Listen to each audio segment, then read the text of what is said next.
Europe's far north, a habitat of extremes. The winters are long and dark, but in summer, the sun reigns supreme. Its power causes life to explode. Nature uses the long daylight hours, and a new generation flourishes everywhere. But the summer is short. Around the clock, there's a frenzy of growing, eating, feeding, hunting. However, even paradise can be an ordeal. Deadly danger lies cheek by jowl with abundant life in the Scandinavian summer.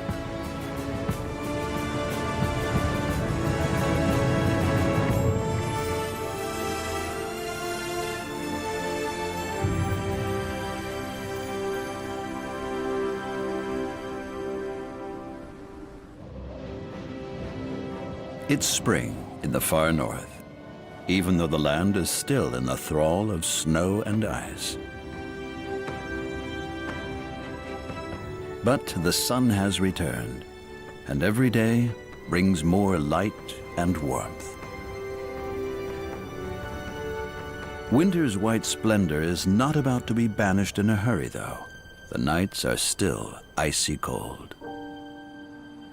The darkness is still lit up by the northern lights, but they fade as the nights get shorter.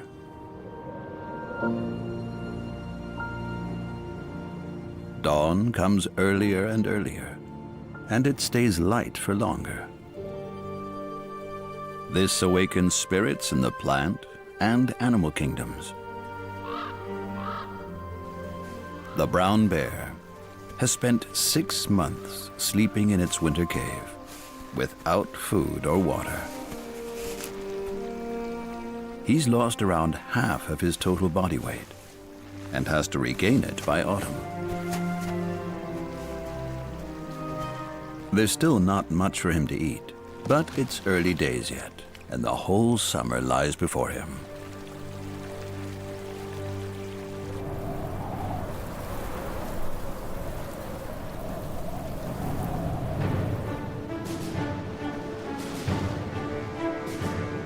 In April, the days are already much longer than the nights, but the real spring is still to come.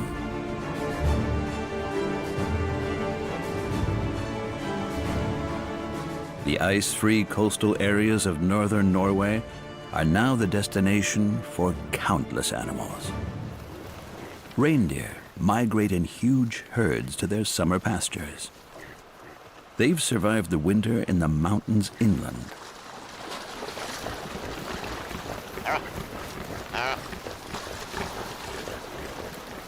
They are semi-domesticated and belong to the Sami people, who mark their herds each year for the spring migration.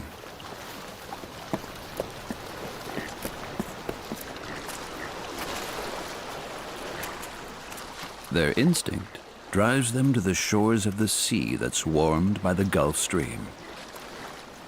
There's not much for them to eat here yet, though, apart from nutritious seaweed.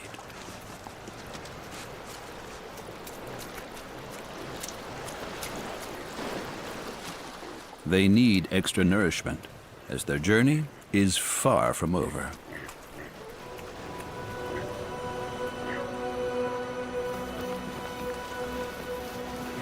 The migratory instinct is very strong, and this herd has a very specific destination, an uninhabited island in the middle of the fjord.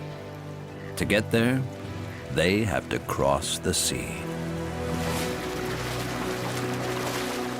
All of a sudden, the entire herd sets off. The leaders set the direction, and all the others follow.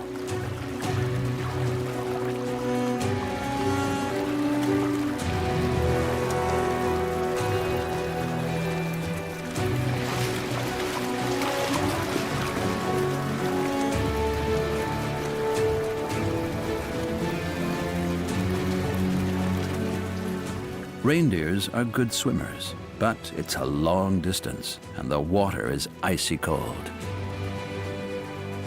The fact that they don't freeze or drown is thanks to their coat. Air pockets in the hairs insulate well and add to their buoyancy.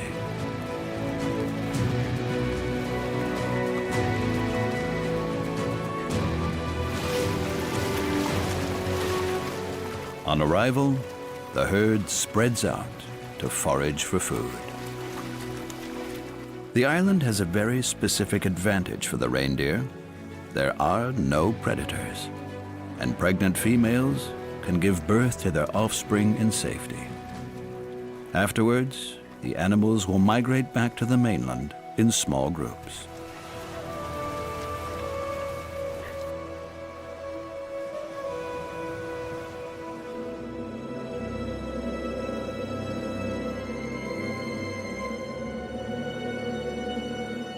By May, it almost never gets dark anymore in northern Scandinavia.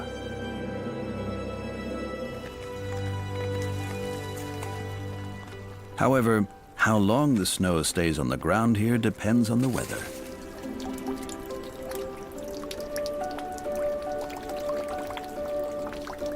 The thaw usually only lasts a few days.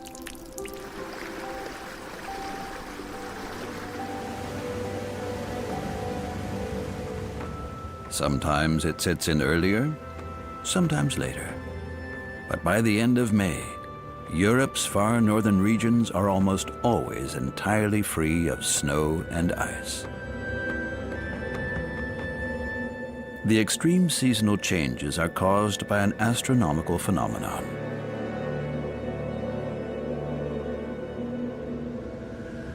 At the North Pole, the summer day lasts for 6 months. This is because the Earth's axis is at an angle to the Sun. As the Earth orbits the Sun, either the south or the north is more exposed to the light. This is what causes the seasons. If the Earth's axis is tilted towards the Sun, the northern hemisphere gets more light. This is summertime. In late June, there's daylight across the entire polar region. When the Earth's axis tilts away from the Sun, the north is in the shade, and it's wintertime. At the end of December, it's night throughout the polar region. After that, the night shadow moves gradually southwards, away from the North Pole. Until around June 21st, the entire Arctic Circle is in the light. This is the high point of the polar day. In the far north, it's already continuously bright in May. The long hours of daylight now begin to take full effect. Plants and animals have begun industriously to make the most of the short summer days.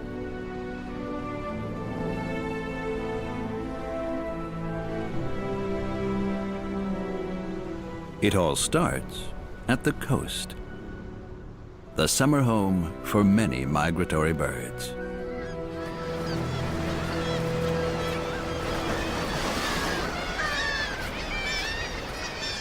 The kittiwakes were the first. They arrived back in their breeding grounds weeks ago.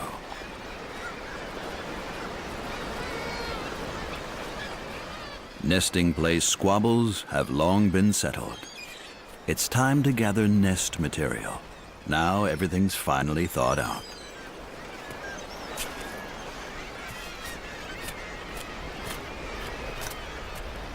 Using soil and bits of plant, they renovate the previous year's old nests and prepare them for breeding. Somewhat stressful as living conditions are cramped.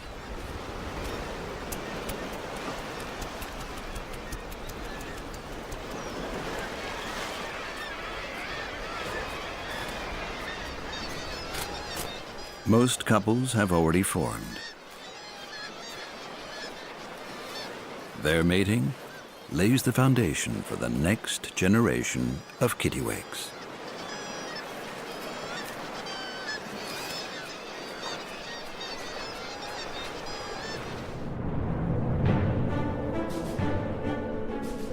While the gulls are already breeding, other summer visitors are still on their way.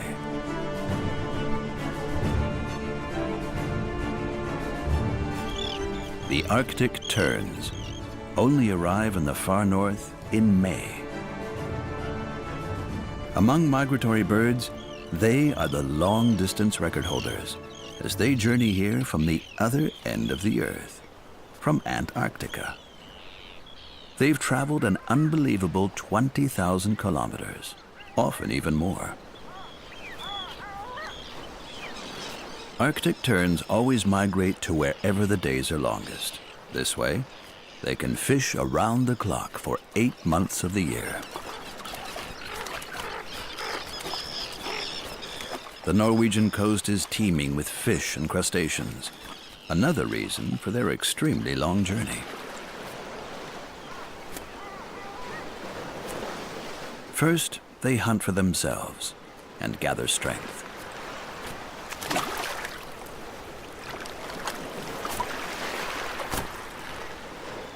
They need it too, because the grueling breeding season lies ahead.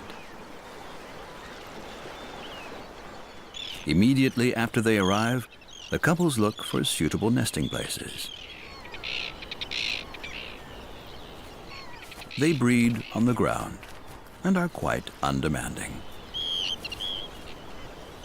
Their eggs have to be laid and incubated quickly, so there is enough time left to rear the chicks. In 8 weeks' time, they will already be setting off on their record-breaking journey south. While the migratory birds are breeding everywhere, the plant world has begun its huge growth spurt. The flowers of the mountain avon open shortly after the snow has melted. They make best use of the sun. The flower heads follow the light to absorb as much warmth as possible. The mountain avon is the plant most characteristic of the north. It is undemanding and thrives in the Arctic conditions. The warm, sunny place is a magnet for insects, and their reward for pollinating the plant is its nectar. In the short northern summer, it's vital that seeds ripen as quickly as possible. For some, the summer is too short to complete their entire growth cycle. The alpine azalea, therefore, spreads its maturation process over 3 years. In the first summer, the buds form. In the second, the flowers open.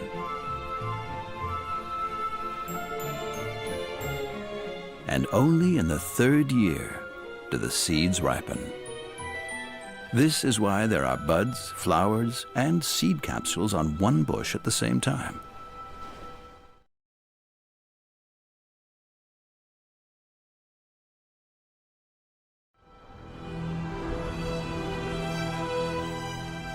Sunlight around the clock and long, mild days cause the bare forests to turn green within a few days. Birches are among the first trees to sprout.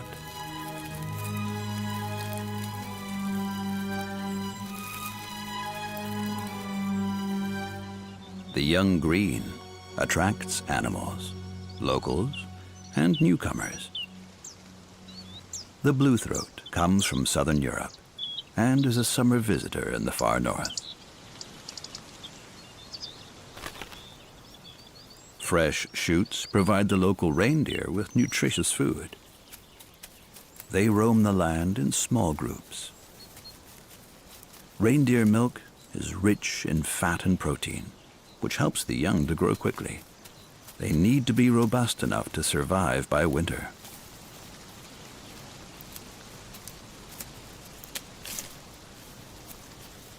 That's also the case for the adult animals, as in summer, they must stock up on their fat reserves.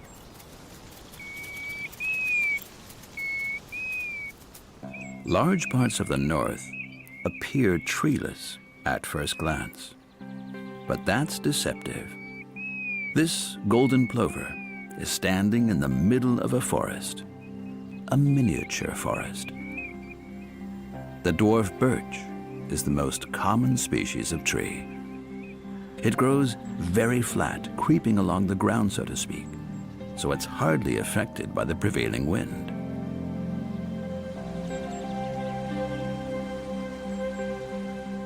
The climate is harsh, though the long hours of daylight provide good growing conditions. But only for 3 months of the year. The result is dwarfism. The polar willow is an extreme case. It grows to only a few centimeters tall, making it one of the smallest trees in the world.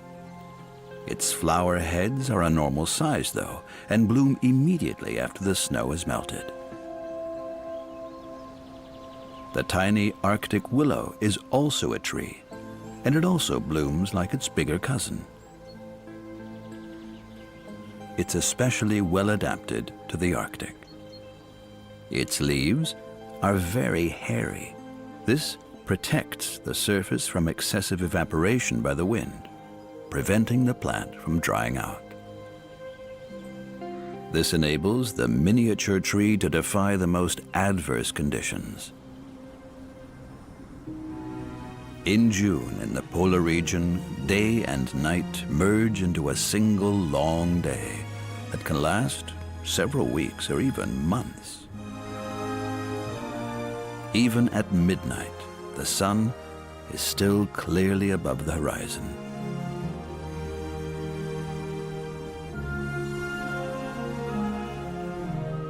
In the Arctic Circle, this long day lasts around 2 weeks, whereas at the North Pole, it can last over 6 months. On Spitsbergen, 1,000 kilometers north of the Norwegian mainland, the sun has not set for a long time. Its power breaks up the ice sheet in the high Arctic. And the glaciers once again calve into the open sea.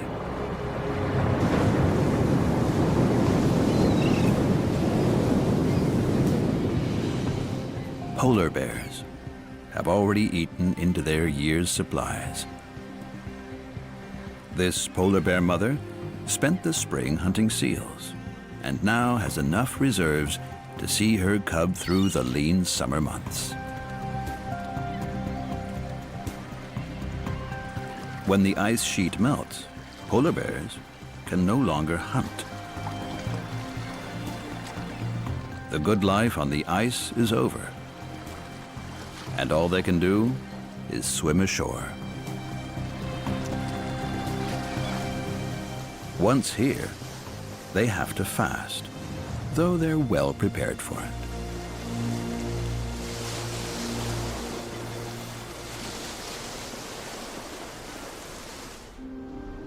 Animals based on the mainland have developed other ways of adapting to the extreme polar seasonal changes.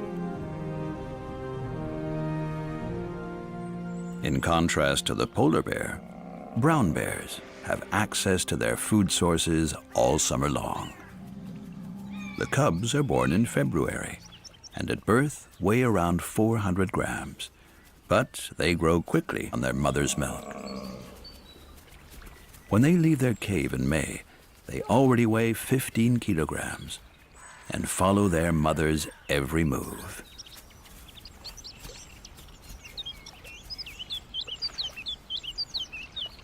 Like all mother bears, she is very protective and attentive.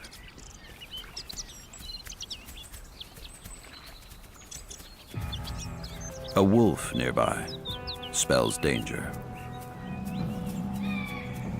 Not for her, but he could be life-threatening for the little ones.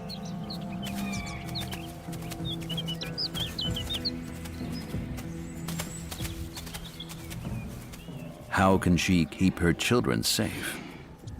Is his pack somewhere in the area?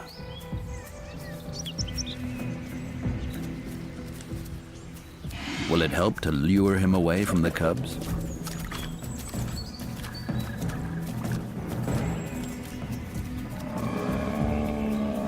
He's obviously alone, so now she turns the tables on him. She can take on a lone wolf easily.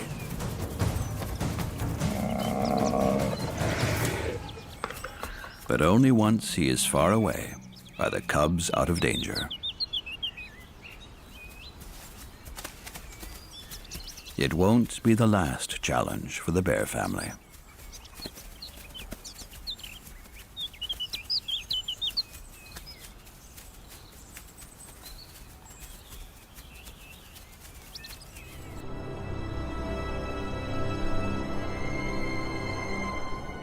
In June, the Arctic summer reaches its zenith.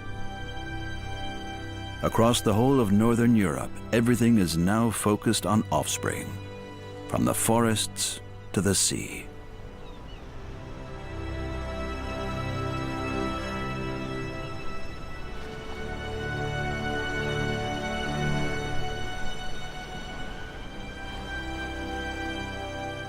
At the coast in northern Norway, the hardest work is just beginning.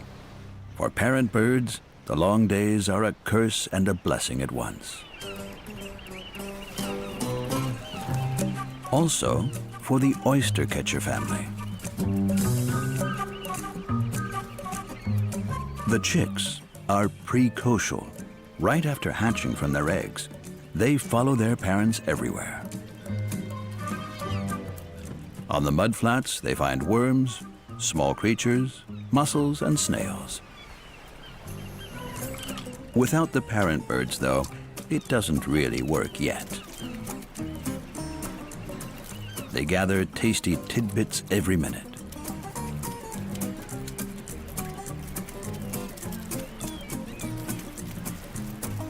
This teaches the chicks quickly what they can find and where.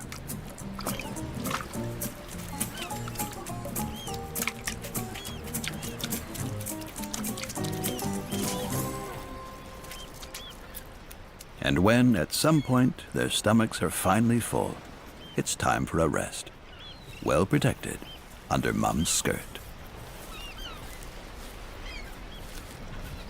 Life on the densely populated steep cliffside is more hectic than ever. The breeding season has peaked, requiring immense efforts by the parent birds. In the Kittiwake colony, the hatchlings have arrived.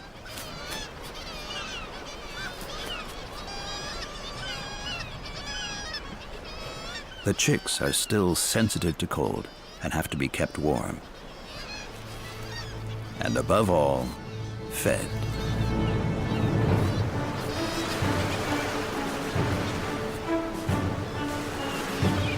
All seabirds are now in the breeding season and are constantly on the go, looking for food.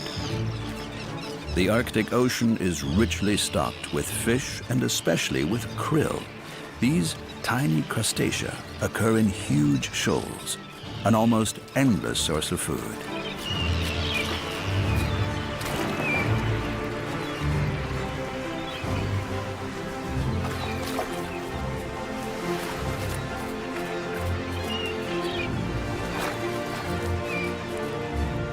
When their crops are filled, they all return to the shore, to their nests.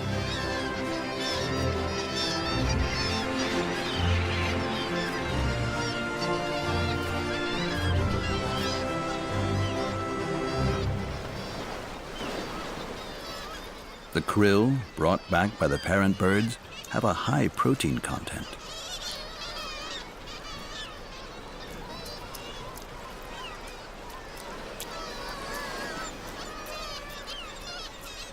With this much nourishment, the young birds grow very quickly.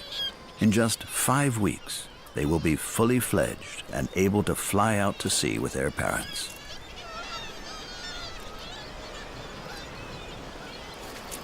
Next to foraging, the safety of their offspring is the most important priority.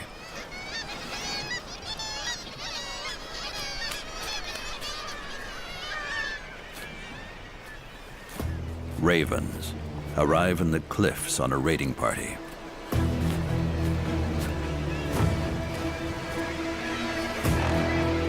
They work in groups.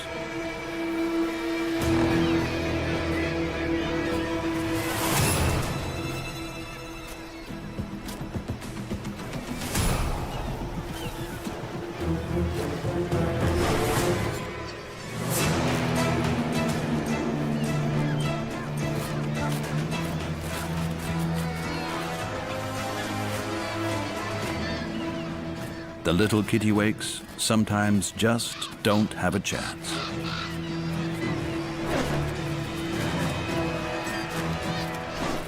But the ravens are also parents with hungry offspring.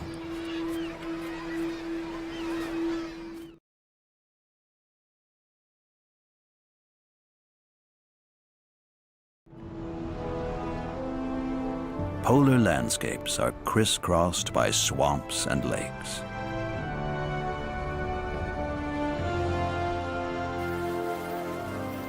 In winter, everything here is frozen, but billions of tiny eggs survive, trapped in the ice.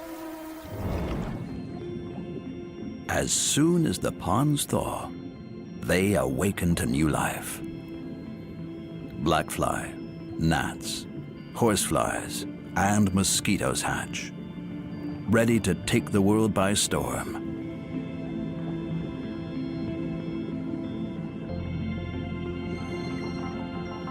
Mosquitoes are by far the most common species. Their larvae feed on algae and microorganisms. They hang upside down from the water's surface by their breathing tubes, swirling their food inside with their mouthparts. Within a few days, the larvae develop and pupate after 14 days at the outside. Once the pupa matures, the mosquito hatches out from it, fully formed.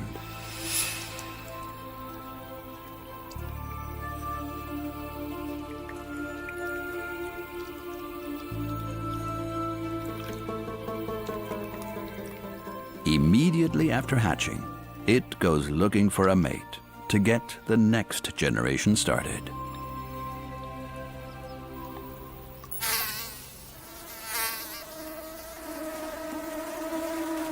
The warmer the summer, the bigger the mosquito plague. A rise in water temperature of just 2 degrees means over 50% more mosquitoes. These bloodsuckers are the real scourge of the North.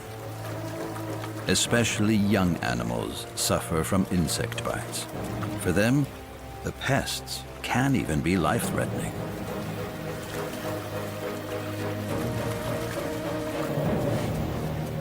In the marshland forests, the situation is even more extreme.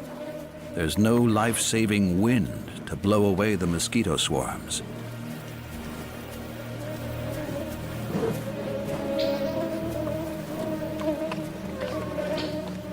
Luckily, the brown bear's thick coat is virtually impossible for the bloodsuckers to penetrate.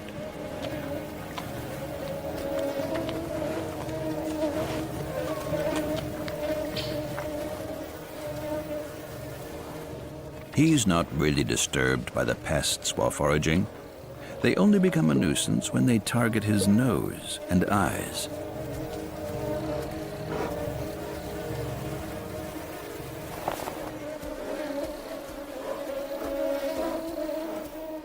But the mosquitoes also have enemies. For spiders, this is a paradise. The same goes for birds, which is why so many of them fly north for the summer. There's even a plant that's an enemy of the mosquitoes: the round-leaved sundew. Its leaves are covered with lots of little tentacles that secrete a fragrant, sticky substance.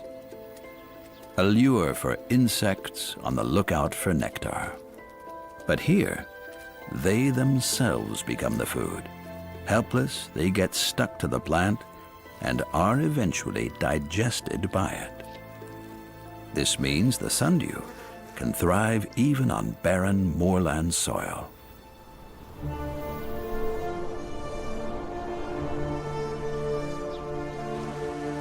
The animals in the polar region are actually equipped for the coldest, most hostile conditions.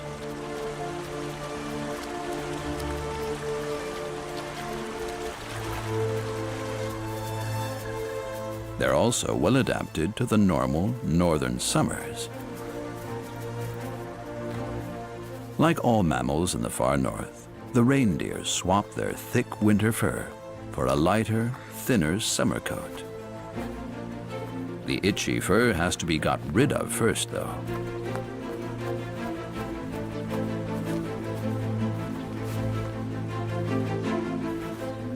Some years, there are heat waves. Temperatures can reach up to 30 degrees. This is especially hard for the animals, as the sun beats down 24 hours a day with no nighttime cooling effect, and there's hardly any shade either. It's especially dangerous for the young offspring, so the mothers take their young to the windy mountain heights. This group of males has chosen a sandbank at the beach, as there's a constant cool breeze coming off the sea.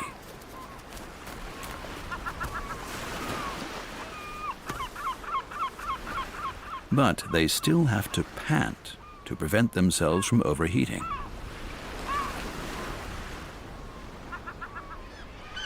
Birds also open their beaks in the extreme heat and pant to get rid of excess heat.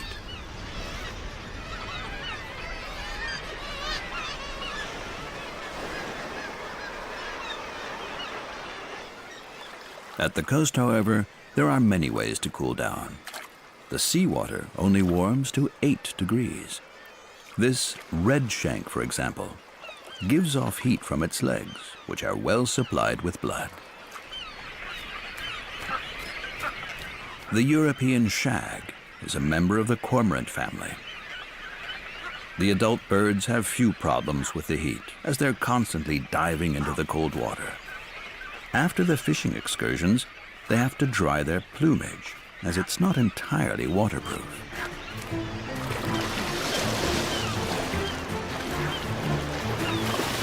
If it does get too hot, there's always the cool seawater to hand.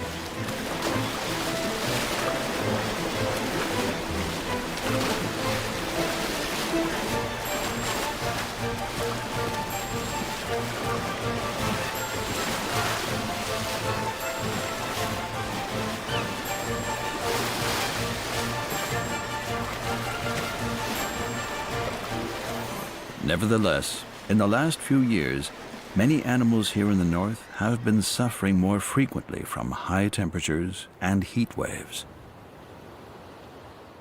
Inland, it's much more difficult to find ways to cool off. When evening falls, the reindeer family leaves the breezier high ground and heads for the valleys. The sun is low, and the mountains throw long shadows. So it's a little cooler, and there's plenty of food here too.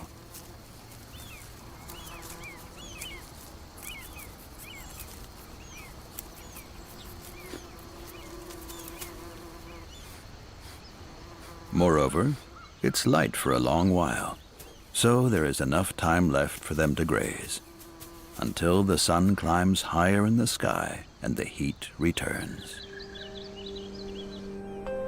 The consequences of climate change can clearly be seen in Scandinavia.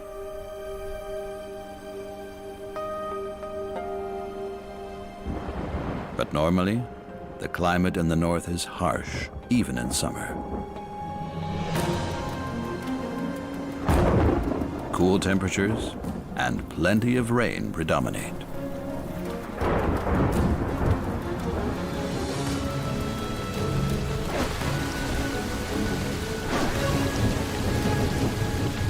When the rains set in after a heat wave, it's like a deliverance.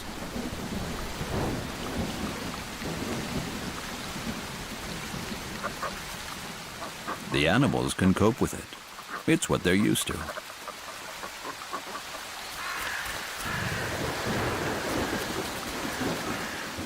The wolverine knows that where there are ravens, there must be something to eat. They're usually the first to discover a carcass. The predator willingly braves a horde of aggressive birds for a free meal.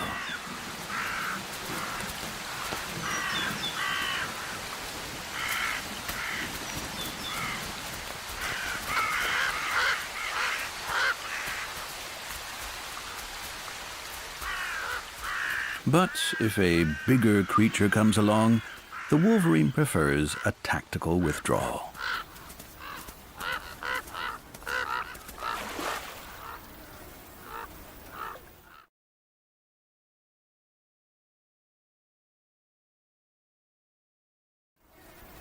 In July, the entire polar region is still under the influence of the midnight sun, although its path is now getting lower. It's been continuously light for weeks.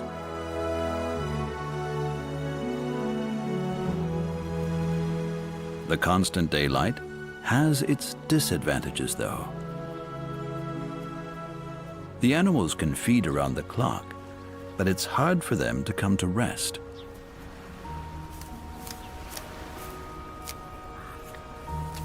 The body has to rest, though. Sleep is essential for survival. Usually, an organism's daily rhythm is regulated by an inner clock. Light means being awake, and dark generally means sleeping.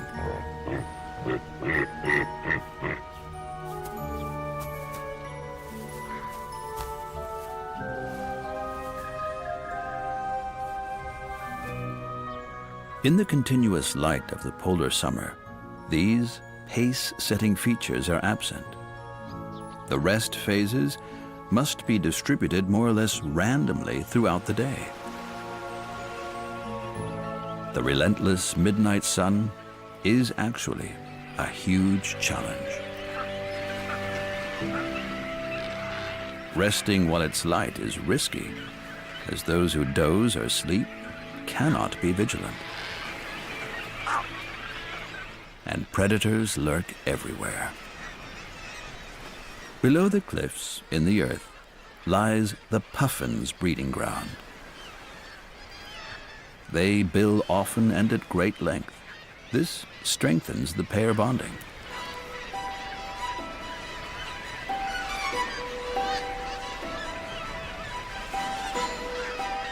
As often as possible, they fly out to the open sea to fish.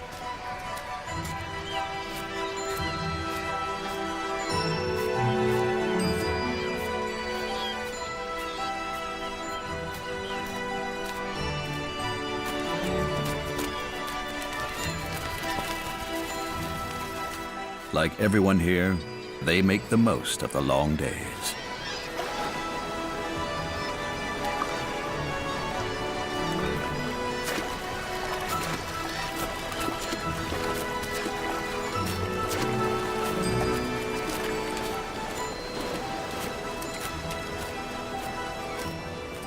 They fetch fish incessantly from the sea and bring it to their offspring.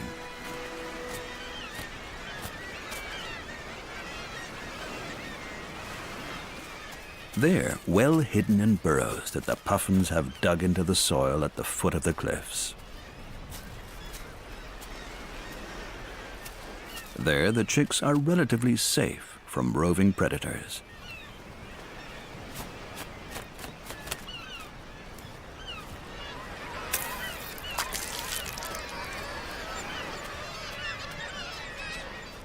Because predatory birds like the sea eagle hunt during daylight and can now do so around the clock. It's seldom quiet in the rocky bird colonies, and the ubiquitous presence of eagles is very stressful for the birds.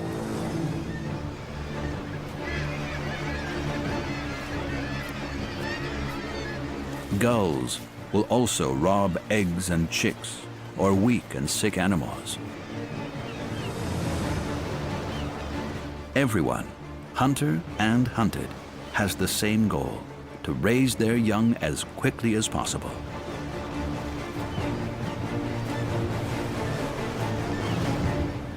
And they'll risk everything to do so.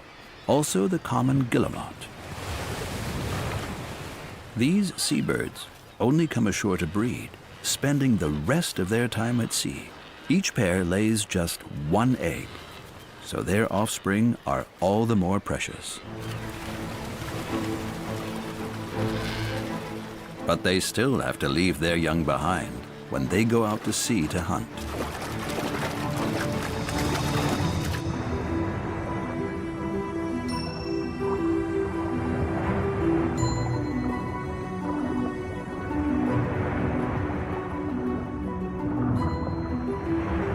Although the guillemot can dive to 180 meters deep,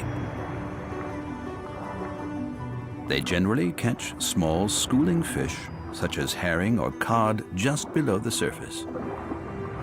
Before they dive, they watch their prey under the water's surface so they can target them more precisely.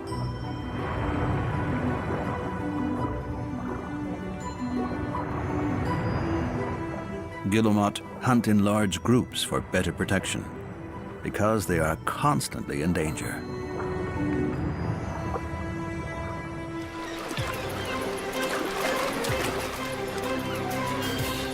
It's not only seals that make their life difficult, but primarily the giant black-backed gulls that chase them.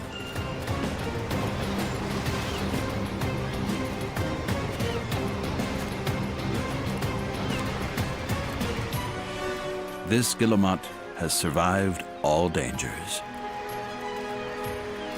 It returns to the cliff colony with a full beak. But its only offspring is nowhere to be seen. It's been taken by a gull.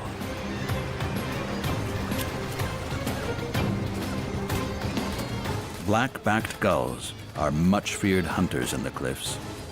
An unattended young bird is a highly coveted prey.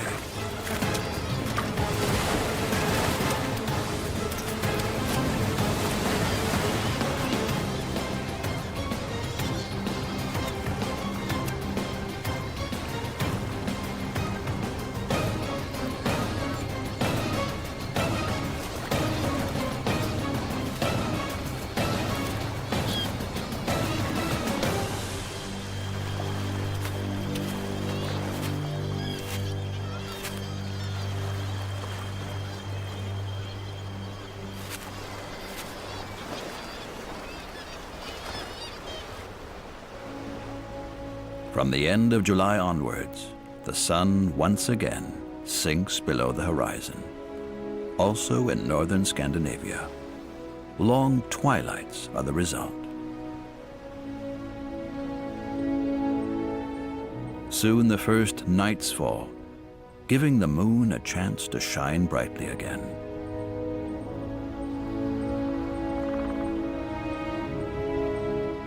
Nature now has to hurry up, as the bright days are numbered. The longer the nights get, the more the ground itself and the layers of air closest to it cool down.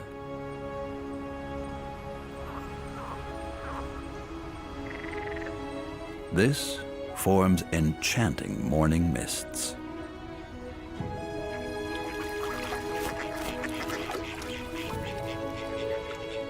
The brief Nordic summer is coming to an end.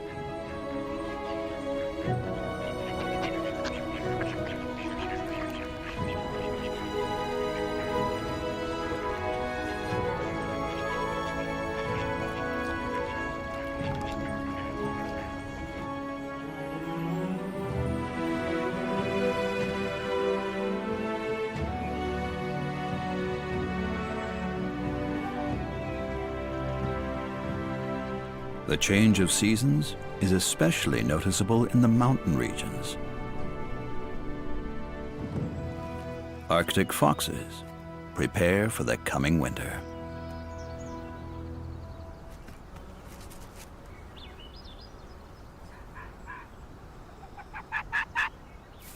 The fox parents have thrown a litter of different colored cubs, an anomaly that occurs mainly in Europe.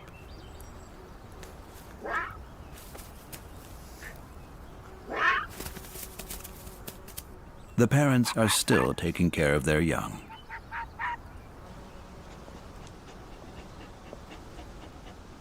But by winter, the little ones will have to go their own ways and fend for themselves. They've spent the whole summer training. They know where to look for their prey.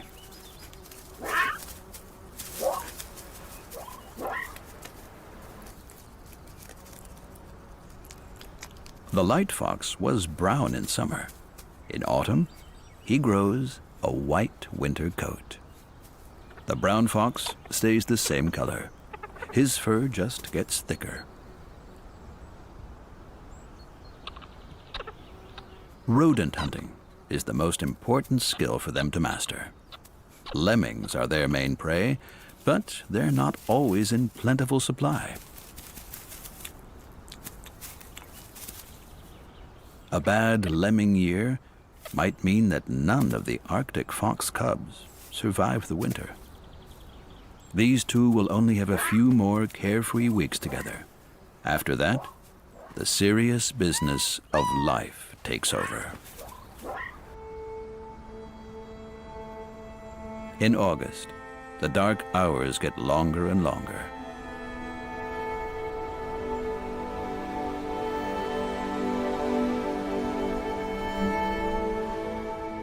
Soon, the coast of northern Norway will be deserted.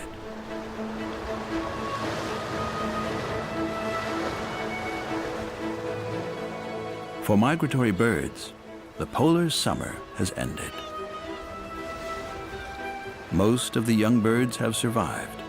Now they're moving to their winter quarters.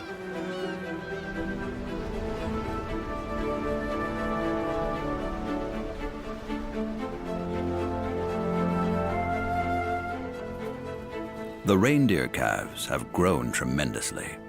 Now, they must use the autumn to build up fat deposits for the cold season.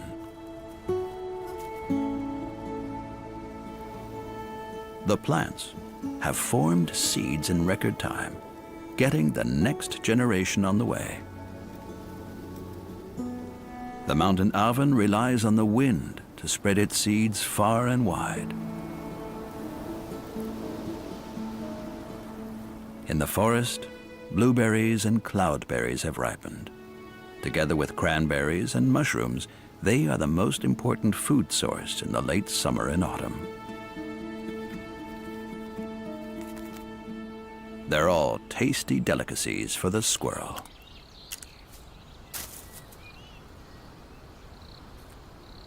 It's especially keen on fresh blueberries, a sweet and vitamin-rich dietary staple.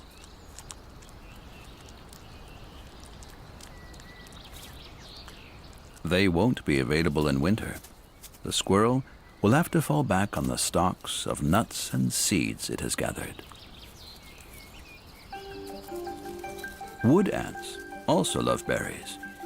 They can't resist anything sweet.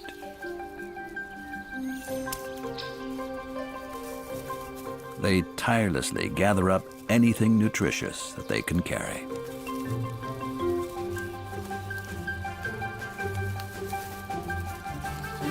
Their destination is the ant colony in the nest heap. Hundreds of thousands of them live here, supplied by the outside troops.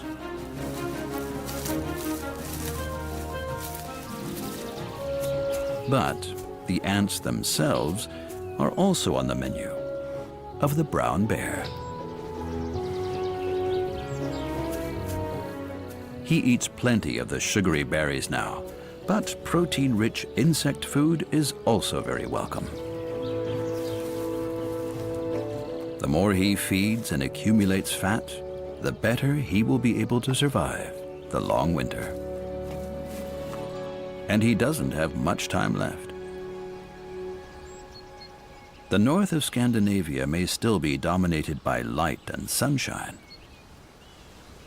but the days are quickly getting shorter.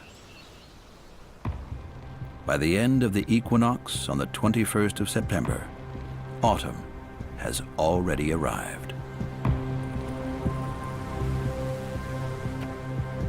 Like most of the survival specialists in the north, musk oxen are well prepared for the cold, dark season. The musk ox is protected from the cold by a thick, woolly undercoat that has begun to grow again under its long outer coat.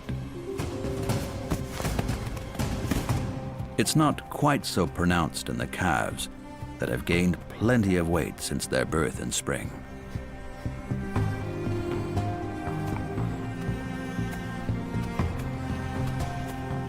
The musk oxen in the Arctic tundra have been eating their fill all summer.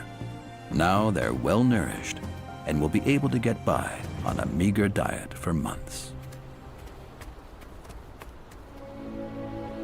Soon, winter will be here.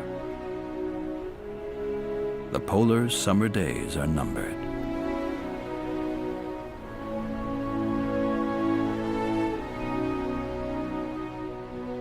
Nature must now adjust to darkness and cold once again.